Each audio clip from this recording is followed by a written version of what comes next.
ചേലക്കര ഇടതുപക്ഷത്തിന്റെ സിറ്റിംഗ് സീറ്റാണ്. അത് അവിടെ 28 വർഷമായിട്ട് ചേലക്കര ഇടതുപക്ഷം നല്ല രീതിയിൽ കൊണ്ടുപോയിക്കൊണ്ടിരിക്കുന്ന മണ്ഡലമാണെന്നാണ് അവർ അവകാശപ്പെടുന്നത്. എന്നാൽ ഇക്കുറി ഇടതുപക്ഷത്തിന് ഒരു ശക്തിയായ എതിരാളിയാണ് കിട്ടിയിരിക്കുന്നത്. രമ്യ ഹരിദാസ് എന്ന് പറയുന്ന ആ സ്ഥാനാർത്ഥി വന്നപ്പോൾ തന്നെ ചേലക്കര കുറച്ചുകൂടെ ചർച്ച ചെയ്യപ്പെടുകയാണ്.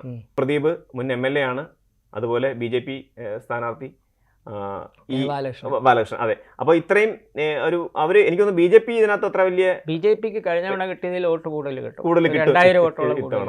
അപ്പൊ ചേലക്കരയിൽ ഇക്കുറി ആരായിരിക്കും? ചേലക്കര കോൺഗ്രസ് സ്ഥാനാർത്ഥി രമ്യ ഹരിദാസ് 2500 മുതൽ 3500 വരെ. അതായത് സാറ് പറയുന്നത് സാറിന്റെ അനാലിസിസ് പ്രകാരം അല്ലെങ്കിൽ സാറിന്റെ പ്രവചന പ്രകാരം LDFന് സീറ്റ് നഷ്ടപ്പെടും. LDF seat UDF പിടിച്ചെടുക്കും. ഒരു സംശയമില്ല അതിനകത്ത്. സംശയമില്ല.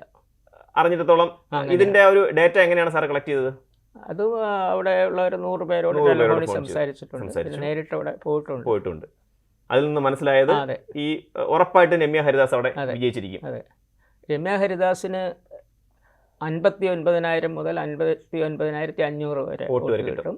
UR പ്രദീപിന് 56,000 മുതൽ 56,500 വരെ.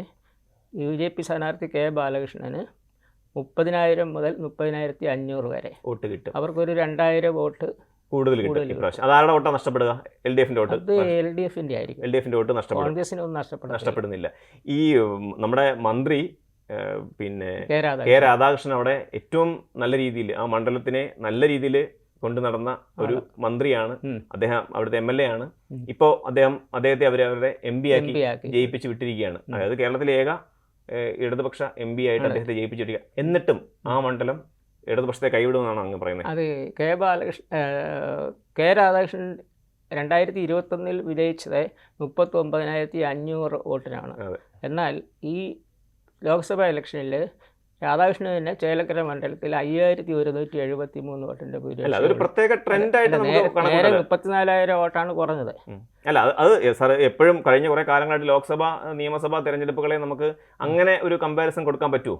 അതായത് കഴിഞ്ഞ പ്രാവശ്യവും ലോക്സഭയിൽ 19 സീറ്റും നേടിയതാണ് UDF. പക്ഷെ അവർക്ക് കേരളത്തിൽ ഭരണം പിടിക്കാൻ സാധിച്ചില്ല. അങ്ങനെ ഒരു സാഹചര്യം ഉണ്ടാകുമ്പോൾ ഈ ലോക്സഭയും അതുപോലെ നിയമസഭയും തമ്മിൽ നമുക്ക് അങ്ങനെ ഒരു മാറ്റം വരും. കഴിഞ്ഞ തവണത്തെ പോലെ അല്ല, ഇപ്പോൾ ഭരണവിരുദ്ധ വികാരം കൂടുതലാണ് ഈ 2021 ഈ മന്ത്രി MP മാറി നിന്നതും ആദ്യഘട്ടത്തിൽ പ്രചരണത്തിന് എത്താത്തതൊക്കെ അവർക്ക് വലിയ ദോഷം ചെയ്തോ? അതൊന്നും ദോഷം ചെയ്തില്ല. പിന്നെ ഈ ഭരണവിരുദ്ധ വികാരം അത്രയ്ക്കും കൂടുതലാണ്. അല്ലാതെ അവിടുത്തെ UR പ്രദീപിനോടുള്ള എതിർപ്പുകൊണ്ടൊന്നും അല്ല തോക്കുന്നത്. എല്ലാം ഈ മുഖ്യമന്ത്രി പിണറായി വിജയനുള്ള എതിർപ്പാണ്. അത് ആര് നിന്നാലും തോക്കും, അത്രയേ ഉള്ളൂ. ചിലപ്പോൾ K രാധാകൃഷ്ണനാണെങ്കിൽ ജയിച്ചേനെ. K രാധാകൃഷ്ണൻ രാജിവെക്കാതിരുന്നാൽ മതിയായിരുന്നല്ലോ. ഈ കാണിച്ചതൊരു മണ്ടത്തരമാണെന്നാണ് തോന്നുന്നത്. കാണിച്ചത് അങ്ങനെ നോക്കുമ്പോൾ മണ്ടത്തരമാണ്. പക്ഷെ ഇവർക്ക് വേറെ ലക്ഷ്യങ്ങൾ കാണും. മുഖ്യമന്ത്രി ഇപ്പോൾ ഒരു ഒഴിവ് വരുമ്പം രാധാകൃഷ്ണനെ പരിഗണിക്കേണ്ടി വരും. അത് ഒഴിവാക്കാൻ വേണ്ടി ചെയ്തതാണെന്നാണ് അവർ തന്നെ പറയുന്നത്. അതൊക്കെ അവരുടെ പൊളിറ്റിക്കൽ കാര്യങ്ങളല്ലേ. അപ്പോൾ ഇക്കുറി ഇടതുപക്ഷത്തിന് ചേലക്കരയിലെ സീറ്റ് നഷ്ടപ്പെടും. UDF ആ സീറ്റ് പിടിച്ചെടുക്കും. എത്ര വോട്ടിന്റെ ഭൂരിപക്ഷം? 2,500 വരെ വോട്ടിന്റെ ഭൂരിപക്ഷത്തിൽ രമ്യ ഹരിദാസ് വിജയിക്കും, MLA ആകും എന്നാണ് അങ്ങയുടെ പ്രവചനം.